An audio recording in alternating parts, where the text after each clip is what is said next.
Hey everyone, and welcome back to the show.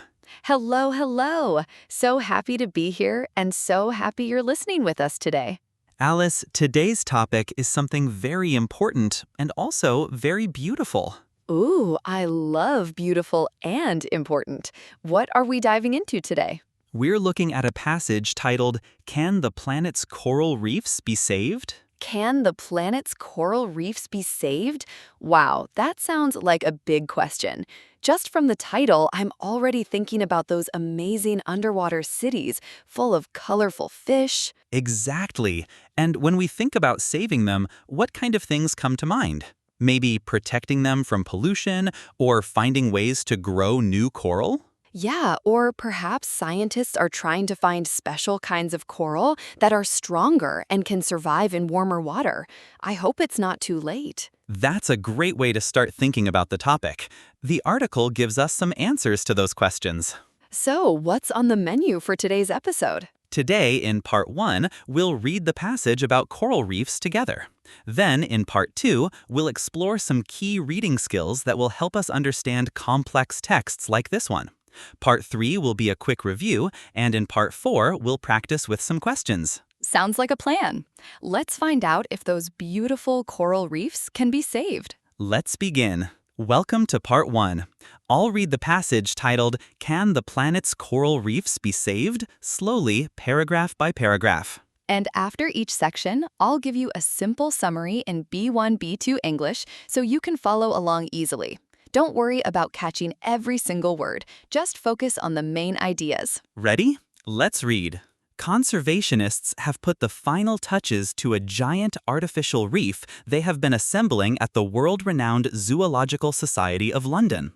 Samples of the planet's most spectacular corals have been added to the giant tank along with fish that thrive in their presence. The coral reef tank and its 7-meter-wide window form the core of the exhibition called Tiny Giants. Coral reefs are the most diverse ecosystems on Earth, and we want to show people how wonderful they are, said Paul Pierce Kelly, senior curator. However, we also want to highlight the research and conservation efforts that are now being carried out to try to save them from the threat of global warming. Okay, so in paragraph A, we learn that the London Zoo has built a very big fake coral reef. They put many beautiful corals and fish into it. The main reason for this is to show people how amazing coral reefs are. But it's also to show people the work being done to save them, because global warming is a big danger. Conservationists are people who work to protect nature and animals. Artificial means man-made, not natural. So an artificial reef is a reef created by people. Artificial, man-made. Say it with me. Artificial. You know, it's pretty cool that a zoo is doing something like this. It makes you think about how many different ways people are trying to help the planet. Absolutely. Let's move on to the next paragraph. Corals are composed of tiny animals known as polyps, with tentacles for capturing small marine creatures. These polyps are transparent but get their brilliant tones of pink, orange, blue, green, etc. from algae that live within them, which in turn get protection while their photosynthesis of the sun's rays provides nutrients for the polyps. This symbiotic relationship has led to the growth of coral reefs that cover 0.1% of the planet's ocean bed while providing homes for more than 25% of marine species. Paragraph B explains what corals are. They are tiny animals called polyps. These polyps have little arms called tentacles to catch food. They are clear, but they get their bright colors from tiny plants called algae that live inside them. The algae get protection from the polyps, and the polyps get food from the algae. This is a special teamwork relationship. Because of this teamwork, coral reefs are home to more than a quarter of all sea animals, even though they cover only a very small part of the ocean floor. Tentacles are like small arms that an animal uses to catch things. Think of an octopus's arms. Symbiotic relationship means two different living things living together and helping each other. So A was about the zoo's artificial reef and why they built it. B just taught us what corals are and how they live together with algae. Got it. As a result, coral reefs are often described as the rainforests of the sea, though the comparison is dismissed by some naturalists, including David Attenborough. People say you cannot beat the rainforest, Attenborough has stated, but that is simply not true. You go there and the first thing you think is, where are the birds? No, if you want beauty and wildlife, you want a coral reef. Put on a mask and stick your head under the water. The sight is mind-blowing. This paragraph talks about how people often call coral reefs rainforests of the sea, but a famous naturalist, David Attenborough, says this is wrong. He thinks coral reefs are much more beautiful and full of life than rainforests. He says if you want to see amazing wildlife, you should look at a coral reef, not a rainforest. A naturalist is a person who studies nature, especially animals and plants. Mind-blowing means extremely impressive or amazing. Quick question for you. Does David Attenborough agree that coral reefs are like rainforests? He does not. He thinks coral reefs are even better. If you got that right, you're paying attention. Unfortunately, these majestic sights are now under very serious threat, with the most immediate problem coming in the form of thermal stress. Rising ocean temperatures are triggering bleaching events that strip reefs of their color and eventually kill them. Other menaces include ocean acidification, pollution by humans, and ocean current changes. Scientists advise that more than 90% of reefs could be lost by 2050 unless urgent action is taken. Pierce Kelly says that when things start to go wrong in the oceans, then corals will be the first to react, and that is exactly what we are seeing now. Paragraph D is all about the dangers. The biggest problem is warm ocean water, which causes bleaching. This means corals lose their color and die. Other dangers are oceans becoming more acidic, pollution from people, and changes in ocean currents. Scientists say that if we don't act fast, almost all coral reefs could be gone by the year 2050. The expert, Pierce Kelly, says corals are like an early warning sign for the planet. Threat means danger. Bleaching is when corals lose their color and become white, often because of stress from warm water. Bleaching. Losing color. Say it with me. Bleaching. However, scientists are trying to pinpoint hardy types of coral that could survive our overheated oceans, and some of this research will be carried out at London Zoo. One aim will be to carry out research on species to find those that can survive best in warm, acidic waters. Another will be to try to increase coral breeding rates. Coral spawn just once a year, Pierce Kelly added. However, aquarium-based research has enabled some corals to spawn artificially, which can assist coral reef restoration efforts. And if this can be extended for all species, we could consider the launching of coral spawning programs several times a year. So even with all the bad news, there's hope. Paragraph E tells us scientists are looking for strong corals that can live in warm, acidic water. They will do some of this research at the London Zoo. Also, they want to make corals have more babies, or spawn, more often. Naturally, corals only spawn once a year, but scientists are learning to make them spawn artificially more times a year. This could really help bring back dying reefs. Hardy means strong and able to survive difficult conditions. Spawn means to produce eggs or babies, usually for fish or corals. Artificially means made or done by humans, not naturally. So artificially spawning means scientists are helping corals have babies in a lab, not just waiting for nature to do it once a year. Exactly. They are giving nature a helping hand. Research in these fields is being conducted in laboratories around the world, with the London Zoo Centre linked to this global network. The resulting young corals can then be displayed in the tank in Tiny Giants. The crucial point is that the progress we make in making coral better able to survive in a warming world can be shown to the public and encourage them to believe that we can do something to save the planet's reefs, said Pierce Kelly. Saving our coral reefs is now a critically important ecological goal. A global network means a group of people or organizations that work together around the world. Crucial means very important or essential. Okay, that is the full passage, 6 paragraphs. Let's quickly remember the main point of each paragraph, in case your mind wandered. Paragraph A. The London Zoo's artificial reef and its purpose. Paragraph B, what corals are and their special teamwork with algae. Paragraph C, why the rainforests of the sea comparison is debated. Paragraph D, the big dangers to coral reefs, like warm water and pollution. Paragraph E, the scientific solutions, like finding strong corals and artificial spawning. Paragraph F, global teamwork and showing hope to the public. So, that was our passage about coral reefs. It's a mix of beauty, danger, and hope. If you didn't catch every scientific detail, that's perfectly fine. The goal for part 1 is to get the general flow, the main ideas of each section. Zoo reef, coral science, Attenborough's view, dangers, solutions, and global hope. If you have those main points, you're doing great. And now, armed with that general understanding, we're going to learn some powerful reading skills that will make handling passages like this much easier. Let's go to part 2. Welcome to part 2. This is where we break down the 8 reading skills that will really help you with passages like the one we just read. These are skills you can use not just for tests, but for any English reading you do. Let's get started. Let's begin with skill 1. Okay, skill number 1, David? Skill number 1, David. Skim the whole passage first before you read carefully. Skim? You mean read it fast, just to get the main idea? Exactly. Don't stop for difficult words. Just quickly read the first sentence of each paragraph. This helps you get the general topic and the overall structure. So, for our coral reef passage, we learned that paragraph A introduced the zoos project, B explained coral biology, C discussed the rainforest comparison, D listed threats, E talked about solutions, and F was about global efforts and hope. Perfect. Once you know that overall map, finding answers becomes much more efficient.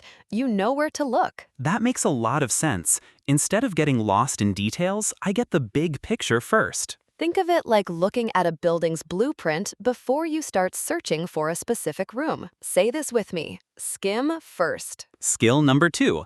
Always read the questions first before you start looking for answers in detail. But why is that so important? Because the questions tell you what information you need. If you don't know the questions, you might read the whole passage very carefully, but you won't remember the specific details you need for the answers. So you're saying the questions act like a flashlight, guiding my eyes to the important parts of the text. Exactly. They give you a purpose for reading. So the questions guide the reading, not the other way around. Perfectly said. Read the questions, then read the text with those questions in mind. The question is your flashlight. Say it with me. The question is your flashlight. Okay, skill 3. Scan for keywords. When you're looking for an answer, don't read every word. Let your eyes jump to the important ones. What kind of words are keywords? Names, numbers, dates, and unique words. For example, in our passage, London Zoo, Paul Pierce Kelly, David Attenborough, 2050, 90%, polyps, tentacles. So if a question asks about a specific person, I just scan for their name? Yes, your eyes should move quickly down the page looking for these specific words.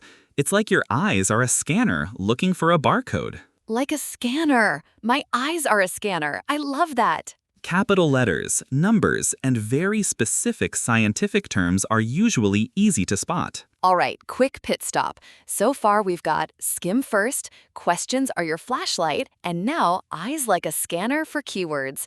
3 down, 5 to go. Skill 4 is super useful. Watch for paraphrasing. What do you mean by paraphrasing again? The questions in the test will almost never use the exact same words as the passage. They will use different words that mean the same thing. This is called paraphrasing. Can you give me an example from our coral reef passage? Sure. The passage says, rising ocean temperatures are triggering bleaching events. A question might say, warmer seawater causes corals to lose their color. Oh, rising ocean temperatures becomes warmer seawater, and triggering bleaching events causes corals to lose their color. Exactly. Same meaning, different words. The test wants to see if you understand the idea, not just if you can find matching words. That sounds tricky. It gets easier with practice. The key is to think about the meaning, not just the words. Say that again, David. I want to remember it. Don't look for the same words, look for the same meaning. Don't look for the same words, look for the same meaning. Say it with me. Skill 5. Find the topic sentence. Usually, the first sentence of a paragraph tells you what the whole paragraph is about. So in paragraph D, the first sentence says, "Unfortunately, these majestic sites are now under very serious threat." Right. So immediately you know this paragraph is about the dangers and problems facing coral reefs. So I don't need to read the whole paragraph carefully unless the question is about threats. It's like the sign on a door telling me what's inside. Exactly right. The topic sentence is like a title for that paragraph. It helps you decide if you need to read more deeply or not. Let's practice. Listen to this first sentence. What is the paragraph about? However, scientists are trying to pinpoint hardy types of coral that could survive our overheated oceans. The paragraph must be about solutions or what scientists are doing to help. That's paragraph E. Did you get it right? Skill 6 is often seen as the hardest, but it's really just a simple logic puzzle. True, false, not given questions. Not given always gets me. It's like a ghost answer. It can feel that way. Here's the key difference. True means the passage clearly states the same information. False means the passage clearly states the opposite information.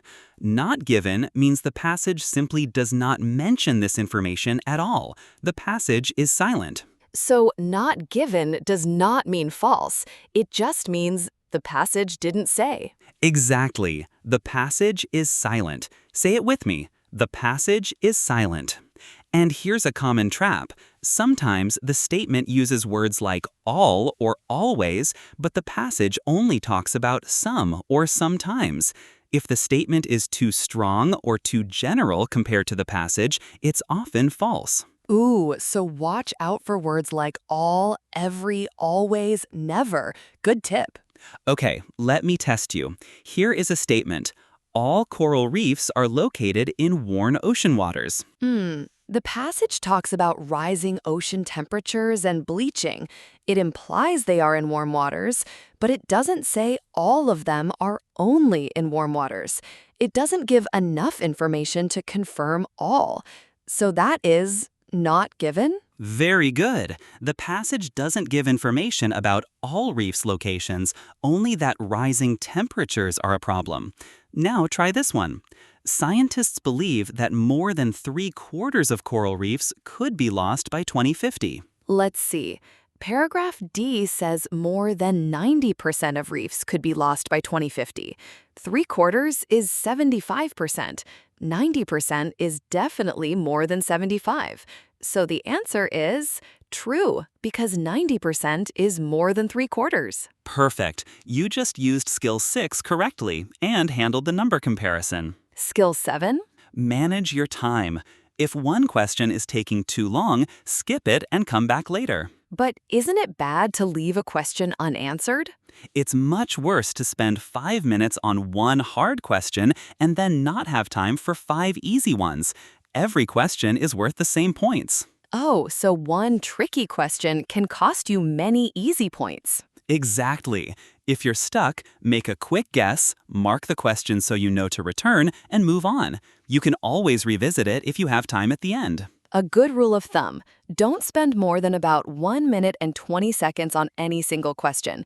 If you're still stuck after that, move on. And our last skill, skill 8, guess unknown words. You will never know every single word in a passage, and that is completely normal. Oh, that is so good to hear. Sometimes I just stop reading when I see a new word. For example, imagine you don't know the word acidification in our passage, but the sentence talks about ocean acidification as another menace or danger alongside rising temperatures and pollution. So I can guess acidification must be something bad happening to the ocean water, making it harmful for corals. I don't need the exact scientific definition. I just need enough to understand it's a negative impact. Exactly. Context is the words and sentences around the unknown word. Use those words as clues to understand the general meaning. Say this with me. Use context clues. And that is skill 8, and all 8 skills done. Wow, 8 skills. That was a lot to take in, but I feel much more prepared now. You should. These are real, practical skills that every successful reader uses. And the important thing is, these skills work together. Skim, questions first, keywords, paraphrasing, topic sentence, true, false, not given, time management, context clues. They are a team. All 8 working together. Let's go review them quickly. Before we move on to part 3, David, where can students practice these reading logic skills? Definitely check out IELTSlogic.com. It offers full reading passage breakdowns, listening practice, and speaking logic training. That's awesome! Built by system architects to sharpen your analytical thinking. Visit IELTSlogic.com today. Welcome to part 3, quick review time. I'm going to test Alice on the 8 skills. Listen along and see if you can remember them too. Oh, a quiz. I'm ready, I think. Let's see if I can remember all 8. Okay, Alice, skill number 1. What's the very first thing we do with a new passage? Read every single word very, very slowly? Ha, no, that's the opposite. You need to... Skim first. Skim first for the general idea. I knew that. Just getting warmed up. All right. Skill number 2. What do we read before we even start looking for answers? The questions. Read the questions before you scan. They're your flashlight. Good. Skill number 3. When you're searching for specific information, what are you looking for? Keywords, names, numbers, dates. My eyes are a scanner. Excellent. Now, skill number 4. What's that tricky thing the test likes to do with words? Oh, paraphrasing. They use different words but the same meaning. Don't look for the same words, look for the same meaning. You got it. Skill number 5. How do we quickly understand what a paragraph is about? Topic sentence. The first sentence. It's like a sign on a door. Good. Skill 6, the one everyone dreads. True, false, or... Not given, where the passage is silent. And watch out for words like all or never. Perfect. Almost there. Skill 7, what do we do if a question is taking too long? Skip it and come back later. Don't get stuck. And finally, skill 8, when you see a new word... Guess from context. Use the words around it as clues. 8 skills. I think I got them all this time. Well, almost. You nearly said read every word at the start. That one doesn't count. I was warming up. Now, if you feel like it, try saying all 8 out loud yourself. No pressure, even remembering 4 or 5 is great. However you did, that is genuine progress. You're building powerful reading habits. 8 skills reviewed, quickly and clearly. Remember, you don't need to memorize the names. You need to do them. Skills are actions, not just words. Alice, a quick reminder for our listeners before we head into part 4. Yes, for complete reading sentence analysis, synonym replacements, and solution pathways, head over to IELTSlogic.com. It's designed by IELTS experts to help you build clear logic. Check out IELTSlogic.com and boost your score. Now, the most important part, putting the skills into action. Let's go to part 4. Welcome to part 4. Practice time. We are going to use our passage about coral reefs. I'll ask you some exam-style questions. Try to answer before we give you the answer, if you can. Say it out loud if you like. No pressure, though. Just listening carefully works too. After each question, we'll pause. Then we'll go back to the passage, look at the exact line, and explain the answer using the skills we just learned. First, let's try a matching heading question. For Section C, which discusses David Attenborough's view on coral reefs, which heading best fits? I. Tried and tested solutions. 2. Cooperation beneath the waves. 3. Working to lessen the problems. 4. Disagreement about the accuracy of a certain phrase. 5. Two clear educational goals. 6. Promoting hope. 7. A warning of further trouble ahead. Let's go back to paragraph C. The topic sentence is about coral reefs being described as rainforests of the sea, but then it says the comparison is dismissed by some naturalists, including David Attenborough. Attenborough then explains why he disagrees. So the best heading is 4. Disagreement about the accuracy of a certain phrase. He disagrees with the phrase rainforests of the sea. Okay, next question. Is this statement true, false, or not given? Statement: the contamination of the sea from waste is a cause of damage to coral reefs. Let's look back at paragraph D, where we talked about the dangers. The passage lists pollution by humans as one of the menaces or threats. Contamination of the sea from waste is a perfect paraphrase of pollution by humans, so the statement is true. Another true, false, not given question. Statement: a rising number of extreme storms cause damage to coral reefs. For this one, we need to go back to paragraph D again, which lists all the threats. It mentions thermal stress, ocean acidification, pollution, and ocean current changes, but it never mentions extreme storms, so the passage is silent on this. The answer is not given. Now, let's try a fill-in-the-blank question. Question: corals have a number of which they use to collect their food. Let's go back to paragraph B. The passage says, corals are composed of tiny animals known as polyps with tentacles for capturing small marine creatures in the seawater. The word we're looking for, which they use to collect food, is tentacles, so the answer is tentacles. Next fill in the blank. Question: algae gain shield from being inside the coral. Let's look at paragraph B again. It describes the symbiotic relationship. Algae that live within them, which in turn get protection, while their photosynthesis provides nutrients for the polyps. So the algae get protection. The answer is protection. One last fill in the blank. Question: increases in the warmth of the seawater can remove the color. For this, we need to return to paragraph D, which discusses threats. It says, rising ocean temperatures are triggering bleaching events that strip reefs of their color. Strip reefs of their color means to remove the color. So the answer is color. Wow, we used almost all the skills we just learned.